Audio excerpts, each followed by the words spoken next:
muito feliz, assim como a esmagadora maioria do povo da Venezuela, com a prisão do narcoditador Nicolás Maduro, enquanto esperamos todos nós que essa imagem aí que está ao lado se torne realidade. Agora, quem está muito pau da vida mesmo é o Enzo, que mora lá no Leblon, zona sul do Rio de Janeiro, faz curso de humanas na Federal, é sustentado pelo pai, empresário e capitalista malvadão. Os socialistinhas de iPhone do Leblon estão irados. Irão ser resistência. A revista Oeste informa que o senador catarinense Esperidião Amin, autor do novo projeto de lei da anistia, disse que a proposta apresentada ontem já tem o apoio de 50 dos 81 integrantes do Senado Federal. Ele ainda afirmou que, independentemente do andamento do novo PL da anistia, os vetos do maior ladrão da história do Brasil serão apreciados pelo Congresso Nacional. Esperidião Amin disse também que a dosimetria das penas seria um primeiro passo para diminuir o radicalismo e que ele relatou uma matéria que não era a convicção dele. Amin disse que pretende anular o inquérito do dia 8 de janeiro, feito por um foro forjado, a tal primeira turma do Sindicato do Crime Organizado, que tinha juízes viciados e suspeitíssimos e que todo mundo sabe disso. O senador ainda destacou o caráter constitucional da anistia, ao lembrar que o indulto já foi concedido em mais de 30 ocasiões no passado. Para ele, trata-se de um instrumento de justiça e reconciliação totalmente amparado pela Constituição de 1988. Eu acho curiosa e impressionante a capacidade do fazendão de aperfeiçoar certas coisas. Você já ouviu falar no livro de Robert Louis Stevenson, O Médico e o Monstro? Até possa ter lido, que narra a situação estranha de Dr. Jekyll e Mr. Hyde, que na realidade eram a mesma pessoa. O médico, Dr. Jekyll, tomava uma poção e se transformava em Mr. Hyde, um matador cruel, violento e desalmado. O livro é de 1886, mas 140 anos depois, no Fazendão de 2026, surge um sucedâneo de Dr. Jekyll e Mr. Hyde, muito mais indutor de vômito do que o original. É o satânico psicopata golpista e assassino que, além de ter as mãos sujas de sangue e fazer pose de juiz, de promotor, de delegado, de investigador, de acusador, de vítima, de advogado administrativo, de lobista, agora é médico, presidente do Conselho Federal de Medicina, tudo num só pacote, em sintonia muito maior com os novos tempos. Não é bacaninha? Aliás, por falar em Conselho Federal de Medicina, parece que o posto está mesmo sendo disputado por várias figuras. O atual presidente do CFM é José Irã da Silva Galo, esse que aparece aí, ao meu lado. No entanto, circula nas mídias sociais uma declaração de alguém que é chamado de presidente do CFM, embora não seja identificado pelo nome. Além disso, como você vai ver no vídeo a seguir, ele não se parece fisicamente nem um pouco com José Irã da Silva Galo, embora o que ele diga tem fundamento. Preciso me posicionar sobre a intervenção do STF no CFM. A nossa visão é de que é inaceitável qualquer tipo de interferência. O Conselho Federal de Medicina, quando vislumbra uma perspectiva de não cumprimento do Código de Ética, tem obrigação de avaliar. E ele mandou que um conselho local fizesse uma sindicância, o que é uma obrigação pelo Código de Ética. Se nós tivermos o STF interferindo em condutas que são tomadas dentro da ética médica, nós não teremos como defendê-la. E é justamente por isso que o Sindicato Médico e eu pessoalmente defendemos que o Conselho Federal tenha autonomia para decidir quem e quando cobrar a ética médica. É justamente por isso que, nesse momento, defender as entidades, especialmente o CFM, é defender você, meu colega médico. Como eu recebi também hoje uma ilustração excepcional de um extraordinário artista multitalentoso, Eide Valesco, que eu tenho o privilégio de chamar de amigo e guru, eu resolvi juntar as duas coisas. O texto começa dizendo o seguinte: vou falar algo que vai irritar muita gente, mas, na verdade, não peço licença e não estou nem aí para os mimizentos. Não sou petralha, nunca fui, nunca serei. Mas hoje eu tiro o chapéu, sim, para essa laia criminosa. E digo isso sem ironia nenhuma. Petralhas, nesse ponto, vocês têm o meu respeito. Porque se 10% do que está acontecendo atualmente com Jair Highlander Bolsonaro estivesse acontecendo com o cachaceiro, corno e ladrão de velhinhos e aposentados, o fazendão já teria parado. As ruas estariam completamente tomadas. A pressão internacional seria insuportável.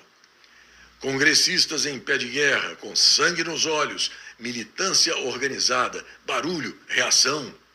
Enquanto isso, o que faz a chamada direita? Silêncio, cálculo, covardia. A direita brasileira é uma fraude moral. Os congressistas que se elegeram nas costas do Bolsonaro e quando chegou a hora de defender quem o homem que os colocou lá, simplesmente viraram o rosto. Congressistas que só têm mandato porque Bolsonaro sangrou, que só têm voz porque Bolsonaro apanhou, que só existem politicamente porque Bolsonaro pagou o preço mais alto. E agora? Agora fingem normalidade, fingem prudência, fingem estratégia. Não é estratégia, é covardia safada e ingratidão rasteira. Jair Highlander Bolsonaro foi grande demais para um povo pequeno demais. Deu a saúde, a paz, a própria vida por um fazendão que não tem coragem nem honra para retribuir. Agora, Jesus Cristo virou a mesa no templo, chutou o balcão da hipocrisia, chamou os falsos de falsos. E é isso que precisa ser feito agora, porque o erro não foi Jair Highlander Bolsonaro. O erro foi acreditar que essa direita fajuta, safada, covarde, preguiçosa merecia alguém como ele. E não merece. Fica aqui para registro, portanto, o meu pedido de perdão. Perdão, presidente Bolsonaro. A Justiça dos Estados Unidos reconhece a liquidação do Banco Master e reforçou a posição do Banco Central. Em decisão da Corte de Falências do Distrito Sul da Flórida, o juiz Scott Grossman validou o processo brasileiro, obrigando os tribunais e credores norte-americanos a respeitarem a liquidação conduzida no Brasil. As exportações de ovos do fazendão saltaram em 2025 por causa da forte demanda dos Estados Unidos. Segundo dados da Associação Brasileira de Proteína Animal, os Estados Unidos foram os maiores compradores de ovos brasileiros, com um aumento de quase 827% em relação a 2024. Em 2022, os painéis de captação da luz solar para transformação em eletricidade eram isentos de imposto. Com o maior ladrão da história do Brasil emporcalhando o Palácio do Planalto, apareceu um imposto de 6% em 2023, que passou para 9,6% em 2024, 25% em 2025 e agora, para 2026, vai ser de 35%. Se ele é coletor de impostos da luz solar e quem criou o Sol e os planetas foi Deus, quer dizer que ele está enviando esse dinheiro para o Criador? E onde é que ele guarda esse dinheiro do Pai Celestial? Lá no Banco do Vaticano? A tabela mostra 11 estados do fazendão em que o número de pessoas dependentes do Bolsa Esmola é maior do que o número de pessoas que estão empregadas formalmente, com carteira assinada. Eu agora convido você a dar um rápido e educativo passeio pela cidade cearense de Uiraponga. Tancredo dos Santos, vereador e presidente do PL em Caucaia, lá no Ceará, será o seu cicerone. Uiraponga, estado do Ceará. A gente vai mostrar para vocês como é que tá aqui nos dias de hoje, para cima. Todas essas casas aqui, ó, continuam abandonadas. Aqui nessa lateral tem uma quadra poliesportiva, mas infelizmente está tudo abandonado. Cenário de guerra. Mais de 2.000 pessoas foram expulsas de suas casas aqui no estado do Ceará, distrito de Morada Nova, Uiraponga. A gente vai pegar essa casa aqui, ó, a gente vai mostrar para vocês como é que ficou a situação. O que é que a facção fez? Deu um chute na porta e saíram atirando no povo. Mesmo jeito, não mudou nada. Aí o governador do estado do Ceará é o Mano de Freitas do PT, a vice-governadora Jade Romero, deram uma entrevista dizendo que estava tudo voltando à normalidade, que tudo ia ficar normal. Mas tá aí, ó, a cidade completamente abandonada, tudo destruída. Você pode ver que a grade ali, ó, a bandidagem arrancou. Será que vale a pena continuar com o PT? Hoje foram eles, ó. Amanhã pode ser vocês. Votar hoje no PT é dar carta branca para a facção criminosa matar o teu filho e expulsar tudo da tua casa. Essa rua todinha, ó. Toda a rua que eu passei aí mostrando para vocês, toda ela tá abandonada. Mais casa abandonada, mais casa abandonada, mais uma rua, mais outra aqui, ó. Mais casa abandonada, mais casa abandonada, mais outra rua. Toda a rua, todas as famílias foram expulsas. Olha, ó, tudo abandonado, ó. Ali em cima, ó, tudo abandonado. Aqui teve que tampar com tijolo, ó. E ali já foi tiro ali, ó. Era um portão ali, ó, fecharam com tijolo e cimento.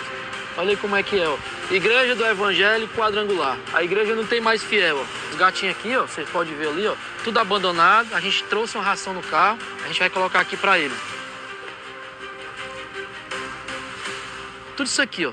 Todas as famílias foram expulsas de casa. A facção criminosa hoje, ela manda no povo do Ceará. A polícia, nas mãos do Elmano de Freitas, não podem fazer nada. Se fizer qualquer coisa, a CGD, ela dá praticamente ordem para prender os próprios policiais. Será que vale a pena, pessoal, vocês insistirem em votar no Elmano de novo, fazer o L, apertar o 13? Ele prometeu segurança para vocês durante a campanha. Vocês votaram nele por quê? E tá aí, ó. Olha o que é que aconteceu com a segurança do povo. Associação, ó, tudo destruído, tudo acabado. A facção expulsou todo mundo. Posto de saúde da cidade, completamente abandonado. Essa aqui é a igreja. Igreja que não tem mais fiel. Essa praça aqui foi morto uma pessoa, tiraram de dentro de casa e mataram aqui em praça pública. 3 policiais e uma viatura para tomar de conta disso aqui tudo. O Elmano está se preocupando com o Nicolás Maduro. Não resolve nem o problema do Ceará. Agora ele está preocupado com um ditador que está sendo preso por matar os seus opositores, por prender o povo. A gente está saindo daqui agora, de Uiraponga, distrito Morada Nova, uma viatura e 3 policiais. Governador, deixa de ser fraco, deixa de ser frouxo. O povo precisa voltar para suas casas. Flechas envenenadas de 60 mil anos mostram uma tática avançada de caça. A descoberta revela que caçadores-coletores da Idade da Pedra já utilizavam toxinas de plantas nas armas deles, demonstrando sofisticadas estratégias de caça. A situação do Irã está cada vez mais delicada.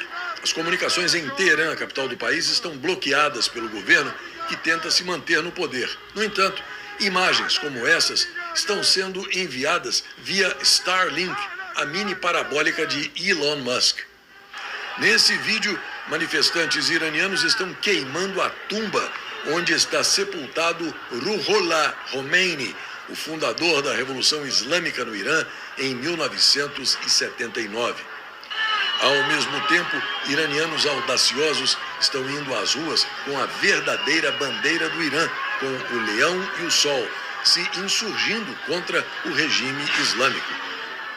O ex-boxeador paquistanês Imtiaz Mahmoud, ganhador da medalha de ouro nos Jogos Asiáticos, postou nas mídias sociais que, nas últimas horas, informações por meio do Telegram dão conta de que dezenas de aviões da Força Aérea Norte-Americana de reabastecimento e de logística estão partindo de suas bases nos Estados Unidos e na Grã-Bretanha rumo ao Oriente Médio. O Ayatollah também parece ter deixado Teherã e é provável que esteja buscando refúgio na Rússia. Os protestos no Irã crescem a cada momento e é hora de um fechamento.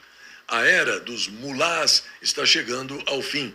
Estamos vendo o início de uma nova república islâmica secular e o encerramento daquilo que tem sido uma experiência religiosa catastrófica de 47 anos para o Irã. O portal Conservatism and Elegance, da Daisy Smith, informa que uma equipe do Departamento de Estado norte-americano chegou a Caracas na tarde de hoje. O principal objetivo é avaliar a reabertura da Embaixada dos Estados Unidos na capital venezuelana. A equipe é composta pelo embaixador interino na Colômbia e membros da Unidade de Assuntos da Venezuela. Eles estão avaliando a segurança e as condições do prédio para um retorno gradual às operações diplomáticas. O regime chavista, agora sob nova gerência, comandado por Delcy Rodrigues, está libertando centenas de prisioneiros políticos. Durante anos, o narcoditador Nicolás Maduro, com o apoio de Delcy e de todos os outros, prendeu os opositores e pessoas contrárias à chamada Revolução Bolivariana. Meu amigo e neto espectador Alexandre Piloto me mandou essas imagens do emocionado reencontro de alguns desses presos libertados para confirmar que agora, como resultado da captura do narcoditador e da intensa pressão feita pelo presidente Donald Trump, centenas de pessoas estão sendo finalmente libertadas. E se por acaso você der de cara com um Paulo Freireano apoiador da ditadura venezuelana, não mande ele tomar onde o sol não nasce.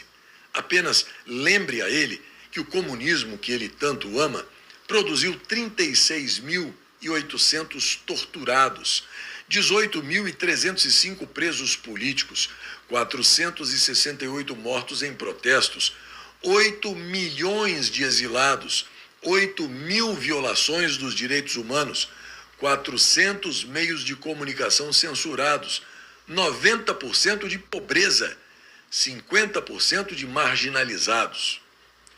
Como alguém que acredita que fora da caridade não há salvação, explique pela enésima vez que o que os Estados Unidos fizeram não foi só por causa do petróleo venezuelano. Mostre a ele que Daniel Vorcaro é sócio de poços de petróleo na Venezuela, tendo investido cerca de 150 milhões de dólares, e que Joesley Batista investe em petróleo da Venezuela desde 2024, com o grupo JIF tendo adquirido poços por meio de operação mantida em sigilo. Se nada adiantar, mande ele se lascar, mas ainda assim, reze pela alma dele. Em 1693, o primeiro de 2 terremotos destruía partes da Sicília e de Malta. Após o segundo terremoto, em 11 de janeiro, o número de mortos era calculado entre 60 mil e 100 mil pessoas.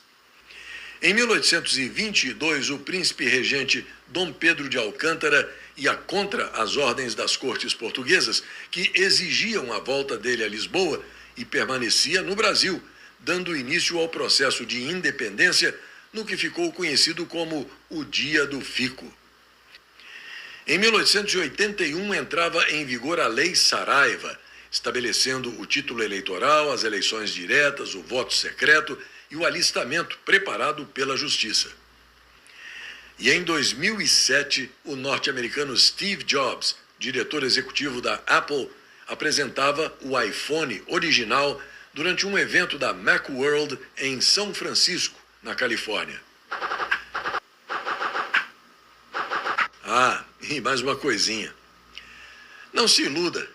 Continue cultivando o seu pensamento crítico e trate de agir da melhor maneira possível e, de preferência, silenciosamente, para não se meterem em encrenca.